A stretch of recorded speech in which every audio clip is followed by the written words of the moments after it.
حیا ٹاک کے معزز سامعین السلام علیکم۔ آپ سن رہے حجاب ناول آمنہ خان کی قلم سے۔ آپ ہی ایک اور واقعہ بتاتا ہوں میں آپ کو۔ امام زین العابدین پوری پوری رات رویا کرتے تھے۔ ایک دن ان کے خادم نے پوچھا، حضور آپ ساری ساری رات کیوں روتے ہیں، سوتے ہی نہیں؟ اس کی اس بات پہ آپ پھر رونے لگے۔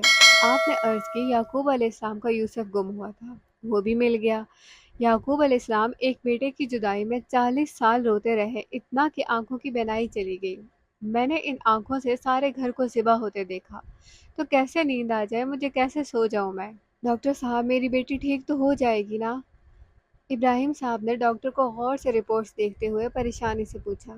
دیکھیں ابراہیم صاحب، ہمیں بالکل سمجھ نہیں آ رہی آپ کی بیٹی کو کیا بیماری ہے، وہ کوما میں ایسے اچانک کیسے چلی گئی؟ یہ تو بہت کم کیسز میں ہوتا ہے کہ پیشنٹ ایسے کوما میں چلا جائے۔ مجھے بہت حیرت ہوئی ہے، میری زندگی میں آج تک کبھی کوئی کیس نہیں آیا ایسے سامنے کہ پیشنٹ بیٹھے بیٹھائے کوما میں چلا جائے۔ دوسرا، مجھے یہ بھی اندیشہ ہے کہ آپ کی بیٹی کو گردوں کا مسئلہ ہے، اس کی ایک کڈنی بالکل نہیں کام کر رہی، اور مجھے یہ لگتا ہے ہمیں آپریشن کر کے اس کڈنی کو نکالنا ہے، اور ہم کوما کی حالت میں آپریشن بھی نہیں کر سکتے، اور اگر ہم نے یہ کڈنی جلد از جلد نہ نکالی تو ہو سکتا ہے وہ ساتھ والی کڈنی کو بھی ڈیمیج کرے۔ اگر دونوں گردے نہ ہوں تو آپ کو پھر پتہ ہی ہے ایک مریض کا بچنا کتنا مشکل ہے۔ فی الحال ہم بس ان کے ہوش میں آنے کا انتظار کر رہے ہیں۔ ڈاکٹر ان کو ہر بات تفصیل سے بتا رہا تھا اور وہ ڈوبتے دل کے ساتھ سن رہے تھے۔ ڈاکٹر صاحب اب ہم کیا کر سکتے ہیں؟ انہوں نے کانپتے ہاتھوں کے ساتھ اپنا پسینہ صاف کرتے ہوئے پوچھا۔ فی الحال ہم کچھ بھی نہیں کر سکتے سوائے دعا کے۔ دعا کریں کہ وہ ہوش میں آ جائے، آپ لوگ ان کے پاس بیٹھا کریں، باتیں کیا کریں۔ بے شک وہ بے ہوش ہے مگر آپ کی باتیں وہ سن سکتی ہیں۔ اب ایسا ہے کہ کوئی معجزہ ہی ہو وہ ہوش میں آ جائے، ورنہ ان کو بچانا بہت مشکل ہے۔ فضا کیا ہوا آپ کو، کیوں رو رہی ہیں آپ؟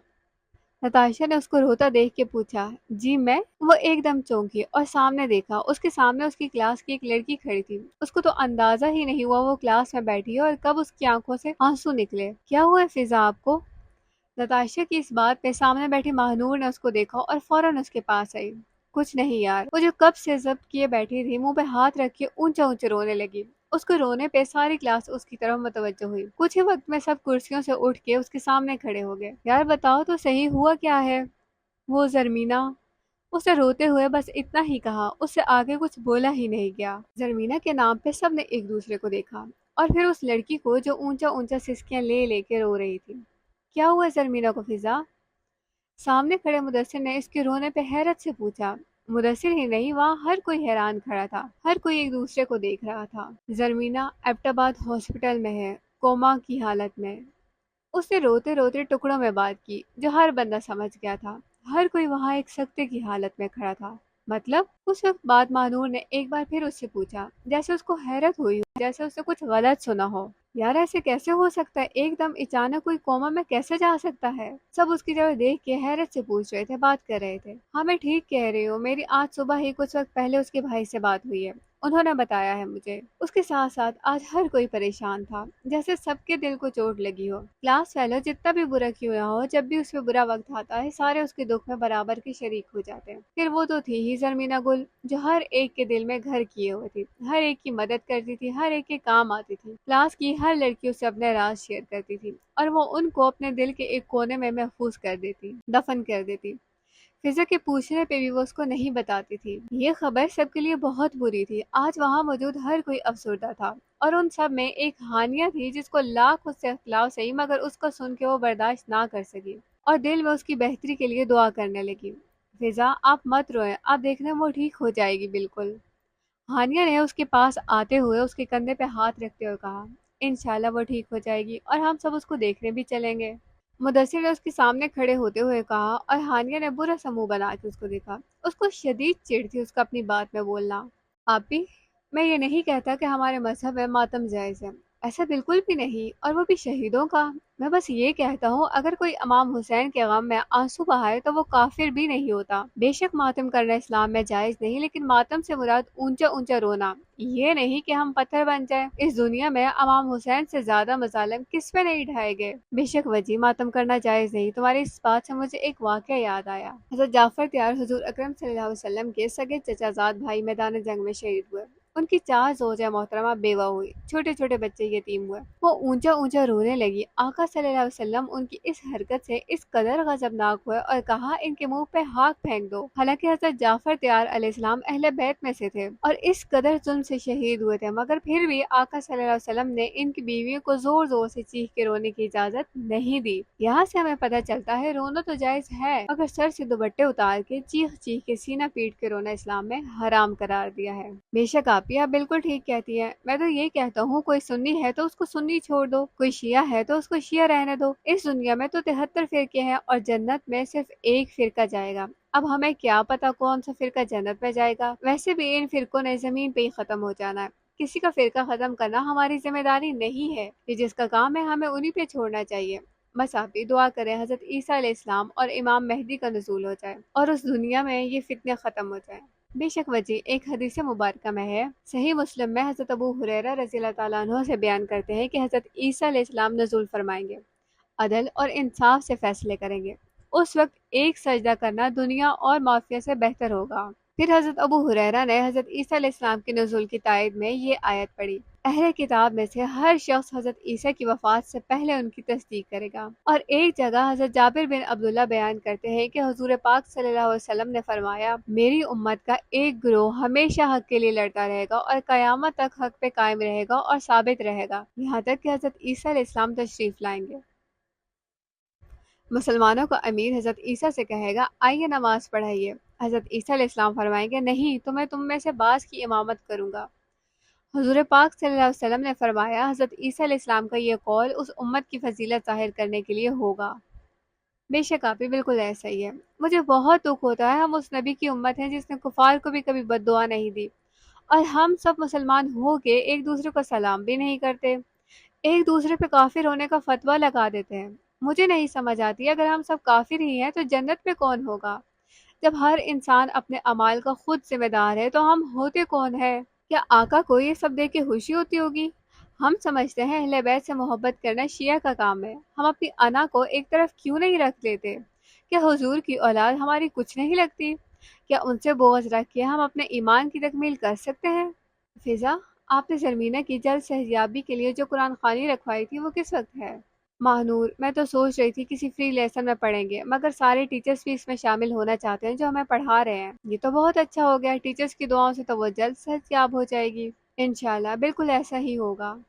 اس نے نظریں جھکائے ہوئے اپنا رخ دوسری طرف موڑا جہاں سے اس کو ہانیہ کی آواز آئی تھی۔ فضا، اگر زرمینہ ٹھیک نہ ہوئی تو ہم سب اس کو دیکھنے ہاسپٹل چلے جائیں گے، یونی کی وین ہی ہائر کر لیں گے۔ ہانیہ آپ ٹھیک کہہ رہی ہیں، مگر ابھی یہ بھی تو نہیں پتا کہ زرمینہ کون سے ہسپتال میں ہے، اور ابھی وہ ایبٹ آباد میں ہے یا پنڈی۔ اس نے چہرے پہ سنجیدہ سے تاثرات لیے بولا۔ زرمینہ کی بیماری کی خبر کے بعد وہ ایک دفعہ بھی نہیں مسکرائی، کسی نے اس کو ہنستے نہیں دیکھا، وہ ہر وقت تسبیح ہاتھ میں لیے کچھ نہ کچھ پڑھتی رہتی تھی۔ آج اس نے اپنے کلاس میں قرآن خوانی رکھوائی تھی، اس کو لگ رہا تھا جیسے زرمینہ بیمار نہیں ہوئی، وہ بیمار ہو گئی ہے۔ زرمینہ کا علاج تو ڈاکٹرز ہے، مگر فضا کا علاج صرف تم ہو زرمینہ کو، صرف تم۔ آ جاؤ کہ تمہاری فضا ٹھیک ہو جائے، دیکھو بہت بیمار ہے وہ، تمہارے بغیر وہ بہت بیمار ہے۔ وہ کرسی پہ بیٹھی اپنی آنکھوں کی نمی کو صاف کیا اور اس خالی کرسی کو دیکھنے لگی جس پہ وہ آج بھی کسی کو نہیں بیٹھنے دیتی تھی۔ وجدان صاحب، آپ نے قرآن خوانی میں جانا ہے؟ وہ کرسی پہ ٹیک لگائے آنکھیں بند کے اپنے سوچوں میں غرق تھا۔ کس کی قرآن خوانی امجد صاحب؟ آپ کو نہیں پتا؟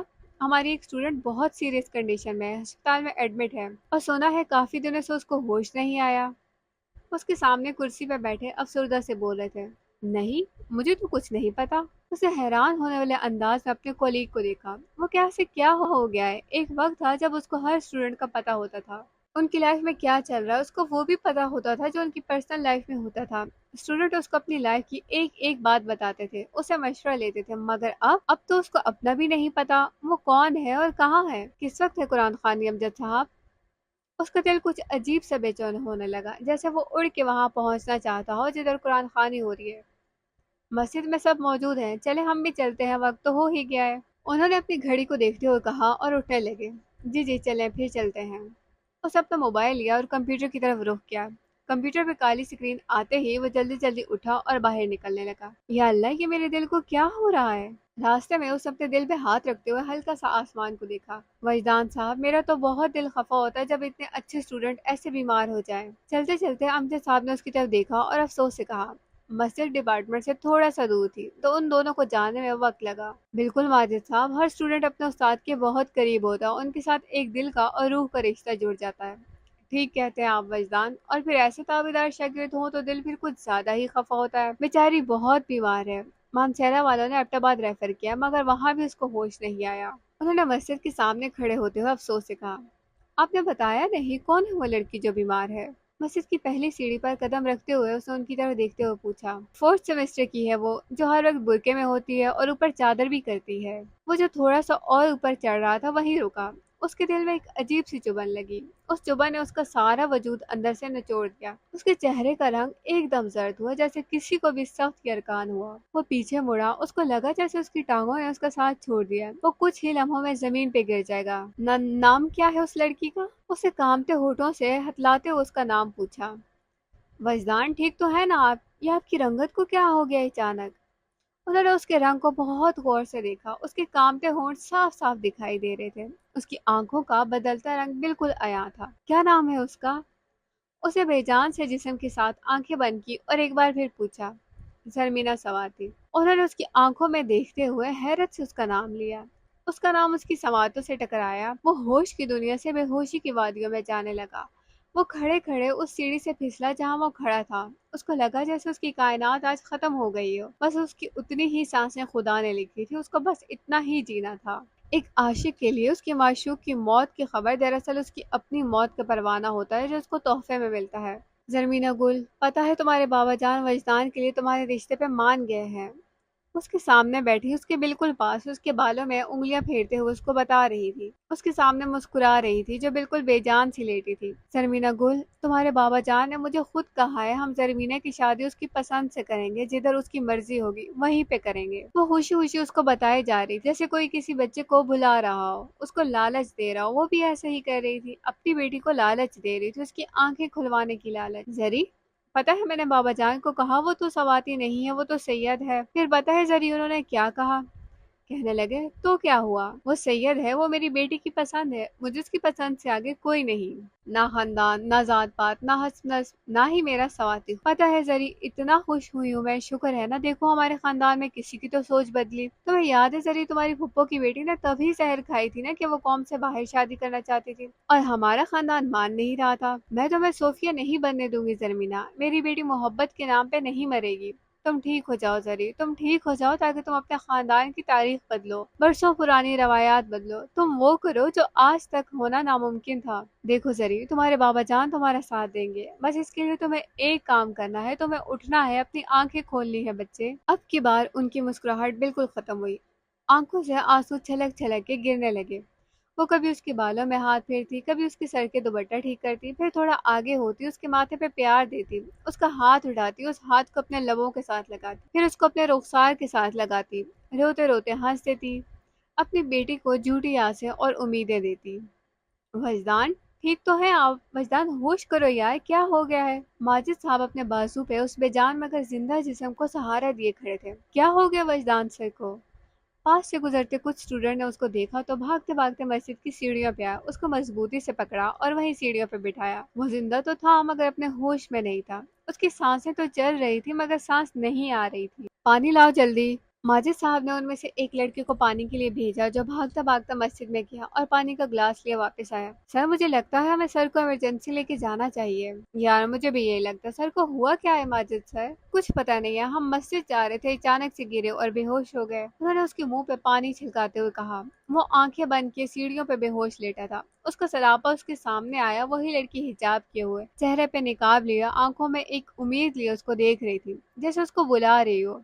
شاہ جی، منتظر ہوں میں آپ کی، آ جائے میرے پاس اس سے پہلے کہ دیر ہو جائے۔ وہ آنکھیں بند کے اس کو دیکھ رہا تھا، اس کے سامنے بیٹھی اس کو بلا رہی تھی۔ ملکہ، میں ضرور آؤں گا، میرا انتظار کرنا۔ سر کچھ کہہ رہے ہیں ماجد سر؟ وہ بے ہوشی میں اس سے وعدے کر رہا تھا۔ وجدان، ماجد صاحب نے اس کے رخسار تھپتھپایا، ایک بار پھر پانی کا چھلکا اس کے اوپر پھینکا۔ ملکہ، ملکہ میرا انتظار کرنا۔ اب کی بار بڑبڑاہٹ میں صفائی آئی تھی، کوئی بھی اس کے منہ کے ساتھ کان لگا کے سنتا تو آسانی سے سمجھ جاتا۔ کیا ہوا ہے سر کو؟ ارے یہ تو وجدان سر ہے۔ سر، اور اس حالت میں؟ کیا ہوا ہے سر کو؟ کچھ ہی منٹوں میں وہاں ایک ہجوم بن گیا۔ وہاں کوئی اور نہیں پڑا تھا بلکہ یونیورسٹی کا ہیرو پڑا تھا، وہ جو ہر دل عزیز تھا، جس کو ہر کوئی چاہتا تھا۔ اس کو اس حالت میں دیکھنا سب کے لیے قابل تفکر بات تھی۔ اس کو تو سب نے ہنستا کھیلتا دیکھا تھا، مسکراتا دیکھا تھا۔ یہ پیلے چہرے کے ساتھ سامنے لیٹا شخص کون ہے جو اپنے ہوشوں میں نہیں، ایک زندہ لاش بنا ہوا ہے؟ شاہ جی، لیٹ نہ ہو جانا، جلدی آنا۔ ایک بار پھر وہ حجاب والی اس کے سامنے آئی، جیسے کوئی فرشتہ اس کے خیالوں میں آ رہا ہو، اس کو جینے کی ایک آس دے رہا ہو۔ ابھی نہیں مرنا، کوئی تمہارا انتظار کر رہا ہے۔ شاہ جی، جی میری ملکہ، جلدی آئیں۔ میں آ رہا ہوں ملکہ، جلدی آنا۔ جلدی آؤں گا میرے دونوں جہانوں کی ملکہ، میرے مرنے سے پہلے آ جانا۔ اب کی بار ان موٹی آنکھوں میں آنسو تھے، آنکھوں میں ایک تڑپ تھی۔ ملکہ تمہیں کچھ نہیں ہونے دوں گا، میری ملکہ، میرا انتظار کرنا۔ وہ بے ہوش لیٹا شخص اب سب کو سوچنے پہ مجبور کر رہا تھا۔ اس کے ہونٹوں پہ ملکہ اور آنکھوں سے نکلتا پانی سب کو حیران کر رہا تھا۔ ہر کوئی اس کو دیکھ رہا تھا۔ جن کو اس کے عاشق ہونے پہ شک تھا، آج ان کو یقین ہو رہا تھا، اور وہ بار بار ملکہ کے نام کی تصویر پڑھ رہا تھا۔ ابراہیم صاحب، آپ جتنی جلدی ہو سکے زرمینہ کو پنڈی لے کے جائیں۔ ڈاکٹر وجدان نے اس کی رپورٹس کو دیکھنے کے بعد زرمینہ کو دیکھا جو بالکل مردہ پڑی تھی۔ لیکن ڈاکٹر صاحب، ابراہیم صاحب، آپ کے پاس اتنا بھی وقت نہیں ہے کہ آپ اس لیکن کا جواب سننے میں ضائع کریں۔ آپ بچی کو فوراً لے جائیں، ایک منٹ بھی تاخیر نہ کریں۔ میری بیٹی ٹھیک تو ہو جائے گی نا ڈاکٹر صاحب؟ آپ کی بیٹی کا ایک گردہ بالکل فیل ہو گیا، اب ہم کوما میں آپریشن نہیں کر سکتے۔ آپ بس دعا کریں کسی بھی طرح یہ ہوش میں آ جائے۔ آپ کی بیٹی کو اب کوئی معجزہ ہی بچائے گا، دعا کریں۔ ڈاکٹر صاحب نے ابراہیم صاحب کے کندھے پہ ہاتھ رکھتے ہوئے کہا، اور خود باہر چلنے لگے۔ وہ جو باپ تھا، اس کے لیے ایک قدم اٹھانا پولیس رات کو پار کرنے کے مترادف تھا۔ ان ڈاکٹروں کے سینے میں دل نہیں ہوتا، کیسے کسی کو موت کا کہہ دیتے ہیں؟ جھوٹی آس تو دے دیتے، ہمیں کچھ تو امید ہو۔ باہر کھڑی ماں نے ساری باتیں سن لی تھی۔ وہ بچوں کی طرح سسکیاں لے لے کے رونے لگی۔ اماں نہیں روئیں آپ، ہماری زری بالکل ٹھیک ہو جائے گی، پنڈی سے واپسی پہ ہنستے ہنستے آئے گی۔ سلطان نے ماں کو اپنے سینے سے لگایا۔ وہاں ہر کوئی ایک دوسرے کو سہارا دے رہا تھا، ہر ایک کا دل کانپ رہا تھا، مگر ان کو مضبوط ہونا تھا، باپ کو اولاد کے لیے اور اولاد کو باپ کے لیے۔ زری کی بچی، تو ٹھیک ہو جائے، ایک دفعہ گن گن کے بدلے نہ لیے نا تم سے، تم دیکھنا۔ ماں کو سینے سے لگائے، آنکھوں میں آنسو لیے وہ اس بہن کو کہہ رہا تھا جو نہ زندہ تھی نہ مردہ، ملکہ۔ ایک زوردار چیخ لگاتے ہی وہ ہوش کی دنیا میں آیا، اپنی آنکھیں کھولی، اپنے سر کو ہاتھوں میں پکڑا، ادھر ادھر دیکھنے لگا جہاں پوری یونیورسٹی اس کی آنکھ کھولنے کی منتظر کھڑی تھی۔ وہ سب کو دیکھنے لگا، سب کے چہرے پہ ایک مسکراہٹ آئی۔ ان کے اٹھے ہوئے ہاتھ انہوں نے منہ پہ پھیرے اور شکر کا کلمہ پڑھا۔ سر، آپ ٹھیک تو ہیں نا؟ اس کے پاس بیٹھے لڑکے نے اس سے پوچھا۔ بس اتنا ہی کہہ کر وہ مسجد کی سیڑھیاں چڑھنے لگا۔ مسجد میں جاتے ہی وہ وہیں رکا۔ وہاں اسٹوڈنٹس کا ایک ہجوم بیٹھا تھا، ان میں کچھ ٹیچرز بھی موجود تھے۔ سب نے دعا کے لیے ہاتھ اٹھائے تھے۔ قرآن خوانی مکمل ہو چکی تھی، سب دعا کر رہے تھے۔ مسجد کے امام صاحب دعا کر رہے تھے، وہاں موجود ہر زبان آمین کہہ رہی تھی۔ وہ مسجد کے اندر گیا، وضو بنایا اور وہاں آ گیا جدھر سب بیٹھے تھے۔ ان کے کچھ فاصلے پہ وہ کھڑا ہوا، سر پہ ٹوپی پہنی اور نماز ادا کرنے لگا۔ اسے 2 نفل حاجت کی نیت کی اور نماز شروع کی۔ نماز کے دوران ایک ایک لفظ پہ اس کی آنکھیں بھیگنے لگی۔ سب نے اپنی دعا مکمل کی، آنکھیں کھولی تو سامنے کھڑے اس شخص کو دیکھا جو روتے روتے نماز پڑھ رہا تھا۔ آج سے پہلے کسی نے ایسی نماز کی ادائیگی نہیں دیکھی تھی۔ ہر کوئی وہاں سے اٹھنے کے بجائے اس کو دیکھنے لگا۔ اس نے اپنے 2 رکعت نفل ادا کیے، سلام پھیرا، ہاتھ اٹھائے۔ یا اللہ، میں جا رہا ہوں اپنی ملکہ کے پاس، مجھے اس کو دیکھنے سے پہلے موت نہیں دینا۔ مرنے سے پہلے تو جلال بھی آخری خواہش پوچھتا ہے، تو میرا رب ہے، میری آخری خواہش پوری کرنا، میری سانس اس کی گود میں نکالنا، اس سے پہلے مجھے موت دے دینا۔ وہ دنیا سے بے خبر اپنے اللہ سے مانگ رہا تھا، رو رہا تھا، تڑپ رہا تھا۔ وہاں پہ موجود سب نے اس کی دعا پہ بآواز بلند آمین کہا۔ وہ حقیقت کی دنیا میں آیا۔ اس نے ایک بار پھر وہاں موجود سب حاضرین کو دیکھا جو نم آنکھوں سے اس کو دیکھ رہے تھے۔ اس کے لبوں پہ اظہار تشکر کی ایک مسکراہٹ آئی۔ وہ اٹھا اور باہر گیا۔ مسجد میں موجود ہر شخص اس کے پیچھے باہر نکلا۔ جتنا ہجوم اس کے پیچھے تھا، اسے 10 گنا زیادہ اس کے سامنے تھا۔ وہ مسجد کی سیڑھیوں پہ کھڑا ہوا، سب کو ایک نظر دیکھا، جیسے وہ کسی جلسے میں آیا ہو اور سب کو دیکھنے کے لیے اس کے آگے پیچھے ہو رہے ہو۔ میرے حق میں دعا کیجیے گا سب۔ وہاں پہ موجود سب کے ہیرو نے ان سے ایک جملے کا خطاب کیا۔ اس کی اس بات پہ سب نے ایک ساتھ ہاتھ اٹھائے۔ 2 منٹ کی خاموشی ہوئی، ایسی خاموشی جیسے کسی سنسان ریگستان میں ہو۔ سب کے ہاتھ نیچے ہوئے اور وہ ایک ہیرو کی طرح سب کے درمیان سے گزرنے لگا۔ وہاں بس ایک کمی تھی، کسی کے ہاتھ میں پھول نہیں تھے، ورنہ ہر کوئی اس پہ پھولوں کی برسات کرتا۔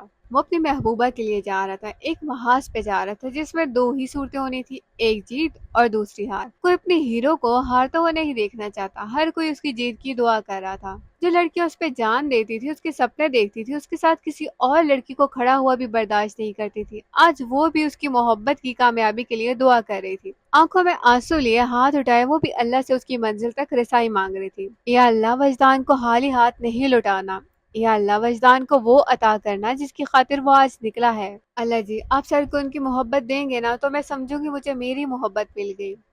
اے اللہ، ہمیں تو وجدان شاہ نہ مل سکا مگر اس کو وہ دینا جو اس نے مانگا ہے۔ اللہ جی، مجھے میری چاہت نہیں ملی مگر سر کو وہ ضرور دینا جو انہوں نے چاہا ہے۔ آج ہر لڑکی اس کو دعا میں رخصت کر رہی تھی، اس کے لیے رو رو کے دعا مانگ رہی تھی۔ وہ یونیورسٹی کے گیٹ تک پہنچا، پیچھے مڑا، اپنے پیچھے لوگوں کا ایک ہجوم دیکھا جو اس کو دروازے تک رخصت کرنے آئے۔ اس نے سب کی طرف ہاتھ ہلایا جیسے یہ اس کا آخری سلام ہو، پھر اس کے بعد کبھی نہ ملنا ہو۔ اس کے ہاتھ ہلاتے ہی سب نے ہاتھ اوپر کیا۔ ایک نے شرارت سے ایک زوردار آواز میں وجدان سر کہا، باقی سب نے زندہ باد کا نعرہ لگایا۔ وہ ایک عاشق کو رخصت کر رہے تھے، اس عاشق کو جو ان میں محبت کی ایک الگ ہی پہچان چھوڑ کے جا رہا تھا، محبت کی ایک خوبصورت مثال بن رہا تھا، لوگوں کو محبت کرنے کا طریقہ بتا رہا تھا۔ وہ موٹر سائیکل پہ بیٹھا، ایک کک لگائی اور کچھ ہی لمحوں میں وہاں سے روپوش ہو گیا، مگر جو اس کو رخصت کرنے آئے تھے وہ ایک مجسمے کی طرح وہیں کھڑے اس کو جاتا دیکھ رہے تھے۔ پلیز سسٹر، آپ ایک بار پھر دیکھ لیں، اس نے ریسیپشن پہ کھڑی نرس کو کہا اور بے چینی سے ادھر ادھر دیکھنے لگا جیسے کچھ ڈھونڈ رہا ہو، کسی کو اس کی شدت سے تلاش ہو۔ نہیں سر، اس نام کی کوئی پیشنٹ نہیں ہے ہمارے پاس۔ نرس نے ایک بار پھر کمپیوٹر پہ اپنی انگلیاں چلائی، وہ جو بے چینی سے اس کو دیکھ رہا تھا، ایک بار پھر اس کو نفی میں جواب ملا، مگر سسٹر مجھے اسی ہاسپٹل کا بتایا گیا، وہ یہیں پہ ایڈمٹ ہے۔ اسے ایک بار پھر اس کو دیکھتے ہوئے کہا، اس کے لہجے اور انداز میں اتنی شدت تھی کہ وہ بار بار اس کے کہنے پہ دیکھتی، اپنے دل میں دعا کرتی کاش مجھ سے دیکھنے میں غلطی ہوئی ہو اور وہ لڑکی یہی ہو اسی ہسپتال میں، مگر جن کا ملنا نصیب میں ہی نہ لکھا ہو وہ ہزار منتوں کے اور لاکھ وظیفوں کے بعد بھی نہیں ملا کرتے۔